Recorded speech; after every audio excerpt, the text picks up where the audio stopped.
Now that we've talked about public folder basics, let's go into a little more detail and talk about public folder trees. Bottom line is there are two types of public folder trees in Exchange 2003. Now these are very similar to Exchange 2000, pretty drastically different from earlier versions of Exchange. The first type of public folder tree is the default public folder tree. Now this is the one that was there when Exchange got installed. The second type is the general purpose public folder tree. It's very important you understand the differences between these two folder trees so that you understand how to lay out and implement your public folder strategy. Now, let's start with the default public folder tree. This is also known as the MAPI public folder tree. Now, MAPI being the Messaging Application Programming Interface. For us, that basically means that we can utilize this tree using Outlook. Now, you're going to notice that there is a default public folder tree there as soon as you install Exchange. It happens for you automatically. Now, if you look in the Exchange System Manager, you're going to see a folder called Public Folders. In the next video or two, you're going to see that because I'm going to show you how to create another tree and so forth, and I'll show you this.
MAPI clients can hit it. Your Outlook people can see those easily inside Outlook.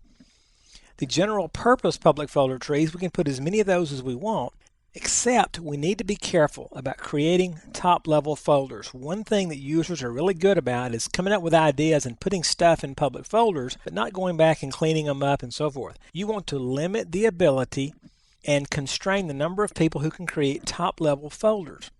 The more folders you have, the higher the replication cost, the more network utilization, and the more storage and so forth. In previous versions of Exchange, for example in 5.5, in Outlook anybody could create a top-level public folder. That's been changed now. The only person who can create them now by default is the administrator who set up Exchange on the server and administrators who have administrative rights on the entire organization.